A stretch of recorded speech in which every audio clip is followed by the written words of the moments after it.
Hey there, I'm back in the studio again today, and we're going to proceed with now starting to develop our drawing skills a bit further.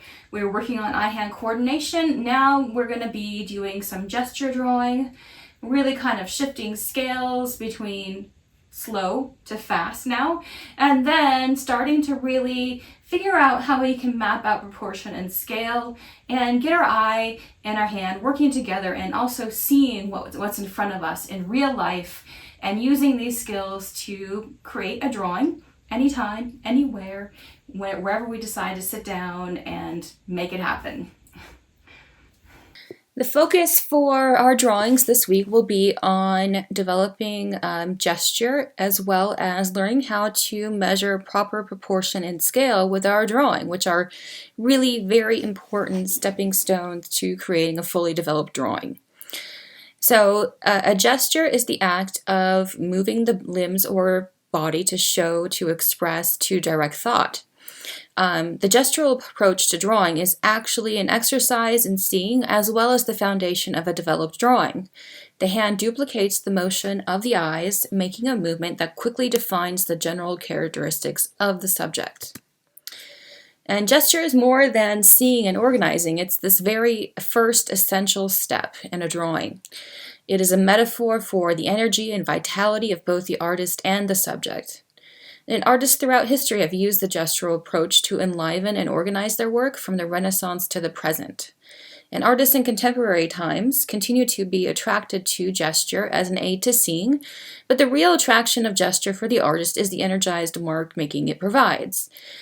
Gesture is the basis of every single drawing that I produce myself when I'm working on something that is a clear observation of what I'm seeing in my environment.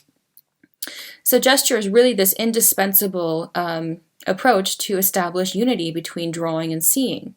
It is a necessary preliminary step to gaining concentration as well. So in gesture, you're not concerned with copying what the subjects look like. You are describing the subject's location in space along with the relationships between the forms. So when you're working on a gesture drawing, you want to keep your eyes and your hand working together. So that's what we were focusing on when we were doing contour drawing, which was very slow, but this is a very fast response instead. So we're kind of switching gears a little bit this week. Your eye should remain on the subject, only occasionally referring to your paper. As you draw from a model, avoid a stick figure approach. Begin your marks in the center of the forms, in the interior of the body, and move outward to the edges. A gesture drawing, keep in mind, is absolutely not an outline. So what I should see is you working from the interior to the exterior. Imagine that there's like this underlying structure to what you are drawing. So in gesture drawing, the tool is kept in constant contact with the paper. Draw each object in its entirety, even though the objects overlap and block one another, and you are unable to see the entire form. The same is true when drawing the figure. Draw it as if the figure were transparent, as if you were able to see through the form. It is a challenge for the artist to relay the effect of motion, but the gesture is particularly effective in capturing the idea of movement. There are some certain terms that obviously I'm going to go over as well as we continue through the course. One here with gesture is called the gestural approach. This is a quick, all-encompassing statement of forms. In gesture, the hand duplicates the movement of the eyes, quickly defining the subject's general characteristics: movement, weight, shape, tension, scale, and proportion. Then there's line gesture. So this describes the interior forms following the movement of your eyes as you examine the subject. These lines should vary from thick to thin, from wide to narrow, and from heavy to light. In line gesture, keep the marks continuous. Do not lose contact with the paper. And in line gesture, marks can be tangled and overlapped, and they are always spontaneously and energetically stated. They may resemble a scribble, but it's not aimless or meaningless. It's always referring to something that you're observing in front of you or in your environment. Mass. In graphic arts, the illusion of weight or density, a mass gesture. So in the mass gesture, the drawing medium is used to make broad marks, creating mass as opposed to line. So use the broad side of a piece of compressed charcoal broken to the length of 1 or 2 inches, or use wet medium applied with a brush. And in addition to the important spatial differentiation that mass gesture offers, it has the added bonus of indicating lights and darks at an early stage. Light and dark shapes unify a drawing. They help direct the eye of the viewer through the composition. They suggest atmosphere and space, and they are important as an expressive device. So here you see some examples of mass and line gesture. So mass and line gesture offers the benefits of both the techniques in one. So here you have these two images. These are both just straight mass. This one is just straight line. And this one down here on the lower right is both mass and line gesture in one drawing. So the rules are the same. Masses and lines may be stated with wet or dry media or a combination of both. This other one here is something called a scribbled line drawing, which I will demonstrate to you later on as well. So basic guidelines for gesture exercises. Stand up while you're drawing. Use paper that's at least 18 by 24 inches. You can use any medium. Charcoal or ink is recommended. When you do get to doing the work for this course, I do want you to use the medium that I am using in the demonstration so that you can get a general idea of that media and how it responds in your drawing. Also important to use large arm movements. You're not just moving your wrist or your fingers, but your entire arm to get that energy behind it. Scan the subject in its entirety before beginning to draw. Be aware that the hand duplicates the motion of the eye. Keep your drawing tool in contact with the paper throughout the drawing, and keep your eye on the subject being drawn, only occasionally referring to the paper. Avoid outlines. Draw through the forms from the interior to the exterior. Look for that underlying structure of what you're observing. Vary the place on the paper where you begin to draw. Really what you want to do is make sure that you utilize the entire space of the paper, as I've stated before. But as you begin to draw, work from the center and work outward. So this is another example of a scribbled line gesture. So the scribbled line gesture consists of a tighter network of lines than in the preceding types of gesture. So in a scribbled line gesture, the outside of the form will be somewhat fuzzy, indefinitely stated. The darkest, most compact lines will be of the core of the form. The outer edges remain flexible, not pinned down to an exact line. As in the other types of gesture, the drawing tool remains in constant contact with the paper. The scribbles should be varied between tight rotation and broader, more sweeping motions. Sustained gesture. So the use of sustained gesture combines a description of what the object is doing with what it actually looks like. Sustained gesture begins in the same spirit as before, with a quick notation of the entire subject. After this notation, however, an analysis and examination of both the subject and the drawing take place. At this point, you make corrections, accurately establishing scale and proportion between parts. In addition to drawing through the forms, you define some precise edges. The result is that the sustained gesture drawing actually begins to look like the object being drawn. Along with our gesture drawing, this week we're going to be focusing on developing proper proportion and scale. This is done through the use of organizational line. It provides the framework for a drawing, and this framework can be compared with the armature upon which a sculptor molds clay or the scaffolding of a building. Organizational line takes measure.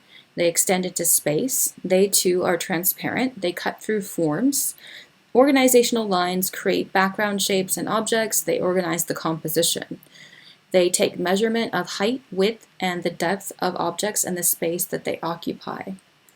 So organizational line may be transparent, but it is something that I do want to see on your drawing paper, even particularly at the beginning stage here as you're starting to learn how to do this. Scale is the size and weight of relationships between the forms. So when you're creating a drawing, you always begin with a gesture. Gesture is the basis for all drawing. Work from large, loose, overall forms gradually into citing and mapping out proportion and detail. So gesture is more than seeing and organizing. It is an essential first step. Gesture is a metaphor for the energy and vitality of both the artist and the subject. So you're always going to start by, having that sheet of paper in front of you, and it's empty, and it's sometimes a little bit scary. So use that gesture in the very first 2 or 3 minutes of working on the drawing to fill out and very quickly get every single object down onto that page to establish a sense of your full composition and how you're going to utilize the entire space of the drawing paper. Other important terms are citing. This is the visual measurements of objects and spaces between objects. Structural line. This is line that helps to locate objects in relation to other objects and to the space they occupy. Structural lines follow the direction of the planes that they locate. Proportion. This is the comparative relationship between the parts of a single object and between the parts or objects and the whole picture. Diagrammatic lines. So this is a type of line that measures distance, estimates scale, weaves through space as well as forms to explain the environment in which the forms are located. Diagrammatic lines investigate. They reveal the general location, shape, and structural nature of forms in space. So in order to cite proper proportion and scale, you would close your eye to diminish the depth perception and hold a pencil at arm's length, and then you can measure the height and width of each object and make comparisons between objects. This is called citing and is an important device in training yourself to quickly register proper proportion. It is an indispensable aid for learning to translate three-dimensional objects onto a two-dimensional surface. So in addition to helping you establish correct proportion and placement between the parts, the buildup of multiple corrected lines creates a sense of volume, of weight and depth in your drawing. So after you've drawn for 10 minutes or longer, when you have finally accurately established proper proportion between the parts, you can then darken some of the forms, firmly establishing their exact shape. Erasers as well are an important drawing tool. Do not use the eraser to correct, instead use it as a drawing implement. Hold it exactly as you would hold a drawing tool and make multiple negative white erased marks. The result will be some interesting indefinite blurred marks. Alternate using the original medium and eraser to finish a drawing. Erasure marks secure the drawing to its surface. They seem to fasten the marks to the page. The rich texture made by the eraser will also establish a spatial and atmospheric feeling to the drawing, as you can see here in this work by William Kentridge. So you want to draw through forms, search out underlying structure, build on the energy of the gesture using your eraser, and the drawing should develop as a whole. Gesture, fast to quick organization of larger shapes and forms, down to smaller and smaller forms and greater detail. The drawing should have the ability to change. You are constantly reassessing what you see. So the guidelines for making organizational line drawings. So first you want to begin with multiply stated horizontal and vertical lines, both actual and implied, and add diagonal lines as well if needed. Establish relative heights and widths of all objects and background shapes. Allow lines to penetrate through objects, establishing relationships between objects. Correct basic shapes. Check and correct proportion and relative heights and widths of your subject. Extend lines through objects and into negative space. When you have established accurately observed proportions, darken some of the forms, emphasizing their exact shapes. So it's really important to actually draw that network of lines on your paper. Don't just assume your eye is going to get it. Remember that intellectual side of your brain always wants to generalize things and make things more symbolic rather than correct and exactly as you see them. So use those lines to really draw them on the paper and force yourself to make sure that your proportion and scale is correct. So drawing accurate proportions is probably the aspect of draftsmanship that improves most with training and practice. Proportions are relationships, one part to another and all the parts to the whole.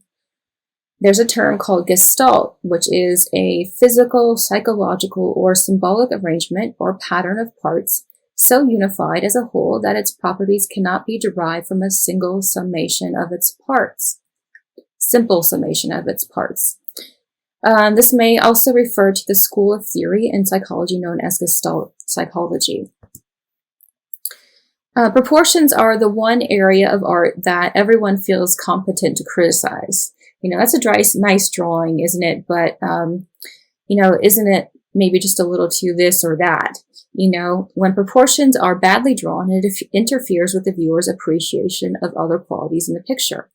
So when proportions are drawn correctly, it's hardly even noticed, which is just what we want. So citing, this is this method in drawing which the tool is employed as a measuring instrument. This is something that I use most often in my own drawings. By holding your drawing tool in front of you and citing along it, you have a valuable aid to accurate proportion. The procedure is this.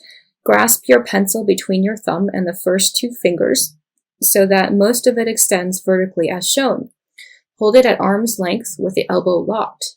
Now holding your head still, one eye closed, sight along the pencil at your subject. This will be the basic position of the measuring techniques we call citing. So I'm using the term the pencil for simplicity's sake, but all of the following applies to a pen, whatever your drawing tool is. So 3 citing strategies: finding the midpoint, using plumb and level, and taking comparative measurements. So these immensely useful and versatile procedures yield immediate and effective results. You'll learn to measure proportions as you see them rather than as they actually are. So of course, we know that objects appear the way they do because of their underlying form, but we are going to draw what we see rather than what we know. So there's a big difference there, as I've been talking about. It is a fact that the average human figure is about 7 heads high, but when your model is slouched in a chair, legs pointed out at you, that information is of little help. So using the citing methods of midpoint, plumb, and level, and unit of measurement will prove to be a more direct means of observing and obtaining accuracy in your drawing. So finding the midpoint. So think of your subject as a shape which you divide at the midpoint. That half above the midpoint must fit into the top 50% of your drawing area, and the half below must fit into the lower 50%. Studiously finding and using the midpoint in this way ensures that each half of whatever you divide will be in proportion to the other. Using plumb and level. So using your pencil like a carpenter's tool, you can establish the vertical and horizontal alignments of your subject and transfer them one at a time to your paper. This strategy is especially useful in establishing the action of your subject. Using comparative measurement. So this strategy, you measure with your pencil and the length of one part of your subject and compare it to the length of another part. This procedure is basic to finding proper proportions. Taking frequent comparative measurements is a good way to check on proportions during the course of your drawing. Use your pencil as a measuring tool to compare the length of one part of your subject to the length of another part, so you have an idea of their relative sizes. Foreshortening. This is something that I will discuss throughout the course. This is a technique for producing the illusion of an object's extension into space by contracting its form. So something that's kind of basically coming straight out at you. Foreshortening produces an illusion of the objects projecting forward in space.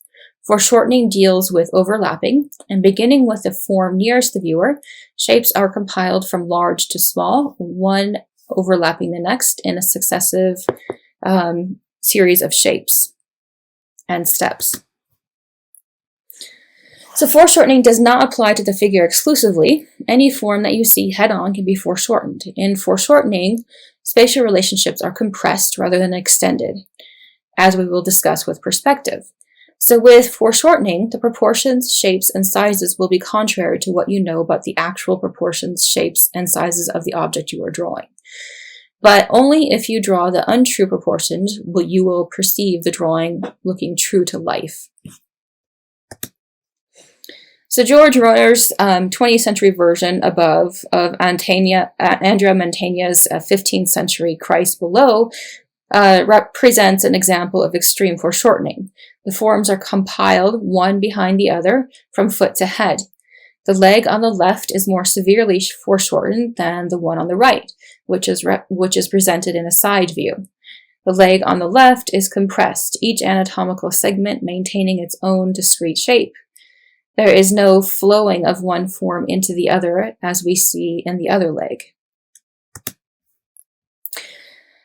Pictorial space. In the graphic arts, the illusion of space. It may be relatively flat or two-dimensional, illusionistically three-dimensional, or ambiguous space, which is space that is neither clearly flat nor clearly volumetric.